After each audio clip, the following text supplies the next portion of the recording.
하루 일과 중 가장 바쁜 시간을 얘기해보자면 누구나 러시아어 중 출근 시간을 얘기할 것입니다. 근래에는 코로나19로 재택근무가 많아진 뉴노멀 시대라 코로나 이전의 모습보다 조금은 변화했지만 그래도 출근 중의 시간은 직장인들에게 부담과 정신없이 바쁜 시간대라 할 것입니다. 그래서 오늘은 생각보다 자주 발생하는 출근 중 교통사고에 대해서 얘기해볼까 합니다.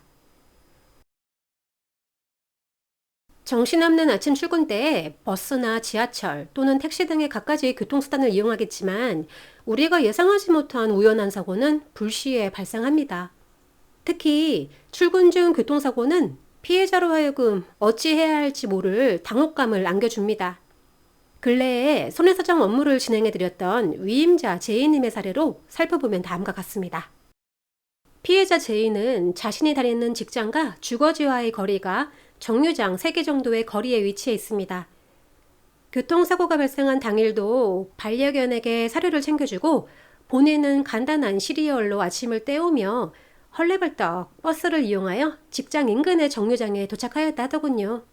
하차한 정류장에서 회사까지는 걸어서 7분 정도 소요되는 정도였고 인근 및 주변에 건물을 짓고 있는 공사장에 있어서 많이 산만한 상황이었다고 당시의 상황을 설명하였습니다.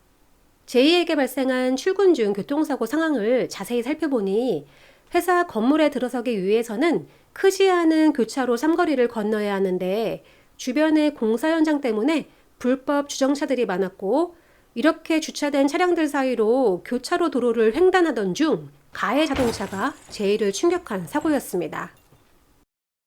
여러분, 아직 구독 전이신가요? 구독, 좋아요는 저에게 힘이 됩니다. 하단에 있는 예쁜 하트를 꾹 눌러주세요. 이 사고로 피해자분께서는 무릎뼈가 골절되었고 수술까지 받게 되었습니다. 여기서 사례자분은 2가지의 선택사항이 존재한다 할 것입니다. 산업재해보상보험법이 개정되어 출근 중 교통사고는 산재보험이 적용됩니다. 그리고 가해자가 명확한 자동차 보험 보상으로도 처리받을 수 있는데 어느 것을 선택하든지 선택사항은 피해자분의 권리라 할 것입니다. 사례자 제이님의 경우에는 우선 산재보험을 접수하셔서 치료와 휴업급여를 지급받으셨습니다.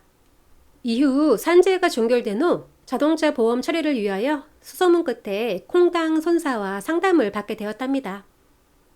아무래도 산재보험으로 우선 처리하게 되면 매달 휴업급여가 근로복지공단으로 지급된다는 이점을 알고 있으셨던 것으로 생각되어집니다. 어찌되었건 교통사고로 무릎뼈 골절이 발생하여 수술치료가 적용되었다면 산재에서 인정되지 않는 후유장애나 향후치료비 그리고 위자료 등에 대해서는 당연히 가해자의 자동차 보험 보상으로 이행되어야 할 것이기에 교통사고 보험 관련 손해사정 업무를 위임받게 되었습니다. 이러한 산재보험이 먼저 처리된 출근 중 교통사고의 경우 가장 중요한 부분이 바로 손익상계입니다. 그리고 자동차 보험으로 보상 가능한 잔여 손해액이 존재하는가를 파악하는 것이 전문 독립손해사정사의 입장에서 우선적인 업무 절차라 할 것이고 이 부분이 경험 및 노하우라 얘기할 수 있겠습니다. 피해자분의 경우에는 근로복지공단에서 병원에 지급된 치료비와 당사자에게 지급된 휴업급여만 산재보험으로 처리되었기에 이러한 부분들만 손익상계 적용 대상으로 전체 손해액에서 공제 후 한시장애에 대한 상실 수익액과 향후치료비 등을 사정하여 추가적인 자동차 보험 보상이 완료될 수 있었습니다. 물론 교통사고 보험에서는 당사자 간의 책임 범위가 정해지므로 사고 내용상 피해자분의 과실도 약간은 적용된다 할 것입니다. 오늘은 출근 중 교통사고에 대해 알아보았습니다. 만약 여러분에게 이와 비슷한 상황이 연출되었다면 당황하지 마시고 이 글의 사례자분처럼 본인에게 유리한 것부터 적용하신 후 이곳 콩당콩당 보상 이야기에서 어려운 문제를 풀어보시기 바랍니다. 오늘도 시청해주신 여러분 감사합니다. 다음에 또 만나요.